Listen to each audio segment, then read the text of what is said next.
నమస్తే, welcome to magnet TV. నేను మీ కృష్ణవేణి. చదువుకోకముందు కాకరకాయ, చదువుకున్న తర్వాత కీకరకాయ అన్నాడట.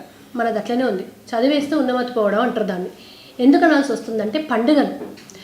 అసలు ఈ మధ్య ఎట్లా తయారైందంటే సెలబ్రేట్ చేసుకోవడానికి, డ్యాన్స్ చేయడానికి ఒక అకేషన్ కావాలి, కాకుంటే క్రియేట్ చేసుకుంటున్నారు. అది కూడా కాకుంటే దేన్ని పడితే దాన్ని అకేషన్గా మార్చుకుంటున్నారు. బతుకమ్మ ఏ ప్రాంతం వాళ్ళది? తెలంగాణ ప్రాంతం వాళ్ళది.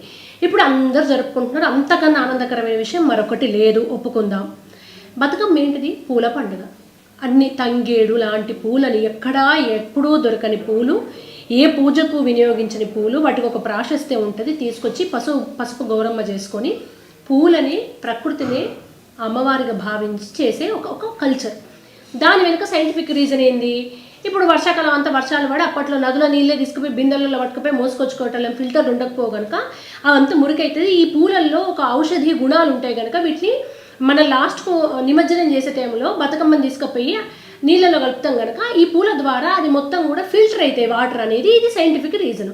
అందుకే తంగేడు, గునుగు లాంటి పూలు అందులో వేసేటాలు. ఇప్పుడు ఎక్కడ కలుపుతున్నాం మనం బతుకమ్మని తీసుకుని? అసలు ఉన్నదా? నీళ్ళలో పట్టుకపోయి మోసుకపోయి ఏమీ లేదు. హైరేజ్ అపార్ట్మెంట్లలో అయితే అక్కడనే ఎక్కడ మూలకు పడేస్తున్నారు, లేకుంటే నీళ్ళ హౌజులలో మొత్తుతున్నారు. అసలు ఫస్ట్ గంగకు, గోదావరికి పోయి, కాలువ గట్టుకు పోయి నీళ్లు మోసుకొచ్చుడే లేదు. ఇప్పుడు ఎక్కడిదక్కడ ఫిల్టర్లు, ఇంట్లో మినరల్ వాటర్లు, బోర్బాయిలో ఏదో బోరింగ్ నీళ్ళు అన్న ఉంటుంది. ఇది ఒకటి. అసలు ఇది కల్చరు, ఇది ట్రెడిషనల్గా సైంటిఫిక్గా కారణం. ఇది ఎవ్వరు చేస్తలేరు సరిగదా. డ్యాన్స్ ఎందుకు చేస్తున్నారు బతుకమ్మ దగ్గర? ఎంతమంది ప్రవచనకారులు, పురోహితులు, గుళ్ళో అయ్యగారులు మొత్తుకుంటారు. నేను ఒక 10 మందిని అడిగితే, కృష్ణవేణి ఏం చేసుడు చెప్పు, మేము చెప్పే తీరు చెప్తున్నాం, చెప్పి కంఠశోష వస్తుంది మాకు. అసలు డ్యాన్స్ ఎందుకు వేస్తున్నారమ్మా? సౌండ్ లేనిది, ఇది భక్తితో చేయాలి, గౌరమ్మ కొలువైతుంది బతుకమ్మలో అని ఒక క్వశ్చన్ అడుగుతా. ఈ ఆడ అందరికి కోపం వస్తుంది, కానీ మీ అందరికి కూడా అక్కడ బతుకమ్మ లేదు, గౌరమ్మ లేదు, దేవత లేదని క్లారిటీ కదా. ఎందుకంటే నిజంగా మీ ఎదురుగా ఉన్నది గౌరమ్మే, అమ్మ కొలువై ఉన్నది సాక్షాత్తు అనిపిస్తే ఈ పిచ్చి దుంకుళ్ళు, పిచ్చి గురుళ్ళు ఎందుకు చేస్తారు? మీరు చేయరు. సో మేము బతుకమ్మ పెట్టుకున్నాం, అందులో గౌరమ్మ పెట్టుకున్నాం, కానీ ఎట్టి పరిస్థితుల్లో అందులో ఆ అమ్మవారు లేనే లేదు. ఒకవేళ వచ్చినా ఉండదు, పారిపోతుంది అమ్మవారు. బతుకమ్మ ఎప్పుడో పారిపోయి ఉంటుంది. అందులో గౌరమ్మ అసలు కనుచూపు మేడల్లో దరిదాపులు వస్తలేదేమో ఆ సౌండ్కు. అరే అంతద్దు బతుకమ్మకు రాను బొంబాయికి రాను పాట ఎందుకు వేస్తున్నారు? అసలు రాను బొంబాయికి రాను పాటకు బతుకమ్మ, గౌరమ్మకు ఏమన్నా పొంతనున్నదా? నేను అడిగేది ఏమన్నా తప్పు ఉన్నదా? ఇది హైరేజ్ అపార్ట్మెంట్లలో సరే బతుకమ్మ, మిగతా చోట్ల బతుకమ్మ కోలాటం వచ్చింది. బతుకమ్మ ఎందుకు? 2 చేతులు చప్పట్లతో కొడితే ఇది ఒక హైందవ సాంప్రదాయాల్లో, యోగాలో, మెడిసినల్గా కూడా దీంతో యూజ్ ఉంటుంది. ఇందులో ఉన్న నరాలన్నీ యాక్టివ్ అయితే ఇట్లా ఆరోగ్యపరంగా మంచిది. భక్తి చుట్టూ ప్రదక్షిణలాగా తిరగాలనేది దాని కాన్సెప్ట్. శరన్నవరాత్రులు లాంటివి పండితులకే అందుబాటులో ఉంటే పామరులంతా, జానపదులంతా కలిసి అమ్మవారిని వాళ్ళకు తోచినట్టుగా భక్తి శ్రద్ధలతో బతుకమ్మ అని పెట్టుకొని చేసుకుంటుంటే కోలాటం తీసుకొచ్చారు. కోలాటంలో చేతులు గలవు. సరే, కోలాటం కూడా ఒక అందుకు పోని. దాండియా నార్త్ కల్చరు వాళ్ళు తీసుకొచ్చి సౌత్ కల్చర్లో మిక్స్ చేస్తుంటే బతుకమ్మలో కూడా దాండియా ఎందుకు ఆడుతున్నారు? దాండియా కూడా పోయింది. ఇక దాండియా నెక్స్ట్ స్టేజ్ ఏంటంటే రాను బొంబాయికి రాను పాట పెట్టుకోవాలి, దుమ్ము ఎగరాలి బతుకమ్మ చుట్టూ. అది ప్రదర్శన ఫుల్ తయారు కావాలి. ఆ హైరేజ్ అపార్ట్మెంట్లలో భక్తి ఉండదు, ఎవరికి ఆ కెమెరాలు పెట్టుకొని మొత్తం తీయాలి, తయారులు కావాలి. ఎవరి ప్రదర్శన, నా విద్వత్తు నాది, ఆమె బాగా చేసిందంటే ఇవి బాగా చేయలేదు, డ్యాన్స్ చేయన. అసలు డ్యాన్స్ రానాలు మనుషులే కాదు ఈ కాలంలో. నువ్వు పెళ్ళికి డ్యాన్సే, చావుకు డ్యాన్సే, బర్త్డేకు డ్యాన్సే, మెహందీ ఫంక్షన్కు డ్యాన్సే, బతుకమ్మకు డ్యాన్సే, దసరాకు డ్యాన్సే, వినాయక నవరాత్రులకు డ్యాన్సే, దేనికి పడితే దానికి డ్యాన్సే. డ్యాన్స్ చేసినప్పుడు రీజన్ వెతుక్కుంటున్నారు. ఇక వాళ్ళకి వేరే పండుగ మాకు అంత అవసరం అండి, మేము ఇప్పుడు డ్యాన్స్ చేయాలి, పాటలు పెట్టుకోవాలి, తయారు కావాలి. ఏమిటికి వచ్చిన రోగాలు, ఏమిటికి వచ్చిన పైత్యం ఇది? నిజంగా మీరు ఎప్పుడు ఎదురుగా మీ అమ్మవారు వచ్చి కాసేపు కూర్చుంది అనుకుందాము, సేమ్ రాను బొంబాయికి రాను డ్యాన్స్ చేస్తారు అమ్మవారిని పట్టుకొని. సేమ్ ఇట్లాంటి కోలాటాలను, దాండియాలు ఆడతారా? నార్త్ కల్చర్ ఒకటి ఉంటుంది, వాళ్ళు ఏదో అమ్మవారి నవరాత్రుల్లో దాండియా, అది వాళ్ళ కల్చర్. ఇది మన ఎక్కడ దాపరించింది? ఇది ఎక్కడ దిక్కు కల్చర్? ఇది ఎందుకు డ్యాన్సులు చేస్తున్నారు? అది ప్రకృతి. నవరాత్రుల్లో చివరికి పండితులకు కాకుండా జానపదులకు కూడా, అప్పట్లో చదువురాని వాళ్ళకు కూడా ఆ శక్తి తెలిసింది. అందుకే 9 రోజులు బతుకమ్మ ప్రకృతిని ఆరాధించారు, ప్రకృతి గురించి ఆలోచించారు. పచ్చని ప్రకృతి, చెట్టు పుట్ట, శబ్దాలు, ఆకులు, గాలి, ఇవి కళ్ళు మూసుకొని వినాలి, మెడిటేటివ్ స్టేట్లో ఉండాలి.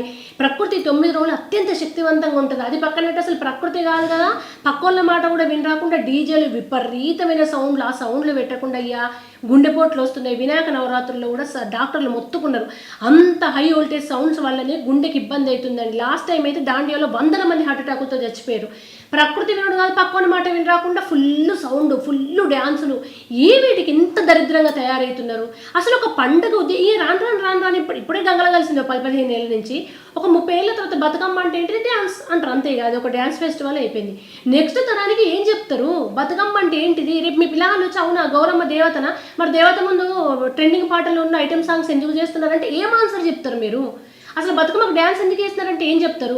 డ్యాన్స్లో కూడా చేసేది ఏదైనా మన కూచిపూడ, భరతనాట్యమో, భగవంతుని కొలిచే పాటలు, పోనీ అమ్మవారిని మొక్కే పాటలు, జానపదంలో కూడా అమ్మవారిని మొక్కే పాటలు అంటే కాదు. వైరల్ అయిన ట్రెండింగ్లో మిలియన్లు పోయిన పాటలన్నీ పెట్టుకొని రాను బొంబాయికి రాని పాటలు చేస్తే అమ్మవారికి ఏం సంబంధం అందులో? అంటే మీకు క్లారిటీ ఉంది కదా, అమ్మవారు లేదు ఏం లేదా, వంకతో చేస్తున్నారు. అట్లాంటప్పుడు మూసుకొని డ్యాన్సులు చేసుకోండి. మీరు చేయలేదా? మీరు బతుకమ్మ పేర్చలేదా? మేమైతే ఇంత పెద్దగా పేర్చాం, మీరు చిన్నగా పేర్చారా? మీరు ఏం పేరు? అసలు తంగేడు పువ్వే కనబడతలేదు అందులో, మొత్తం బంతిపూలు. ఇక పైసలు ఎక్కువైతే లిల్లీ పూలు, గులాబీ పూలతో కూడా బతుకమ్మ వేరుస్తారు కావచ్చు.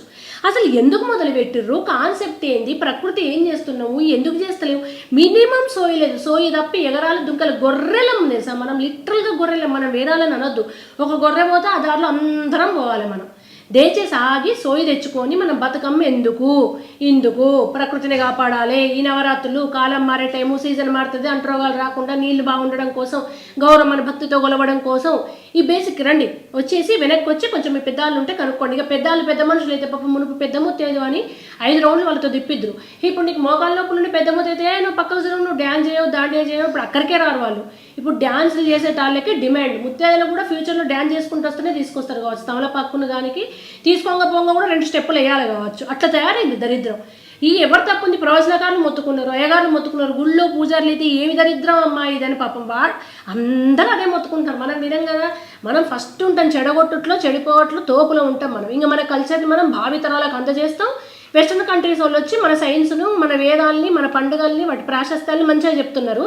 మనం ఇట్లే దరిద్రంగా తయారై వాళ్ళు అడిగితే మన నోట మాట రాకుండా ఇంకా హిపోక్రటిక్, మన కోపాలు వస్తాయి, ఇగోలు వస్తాయి, తెలుసుకోము, ఎదుటాలు చెప్తే వినము, మనకి అన్నీ తెలుసు అనుకుంటాం, సమర్థించుకుంటాం. నాశనం అయ్యేటాలు ఎవరు కాపాడుకోలేడు. ఆఖరికి మనం నాశనం అయితే ఏం కాదు, కానీ మన కల్చర్ని నాశనం చేస్తున్నాం.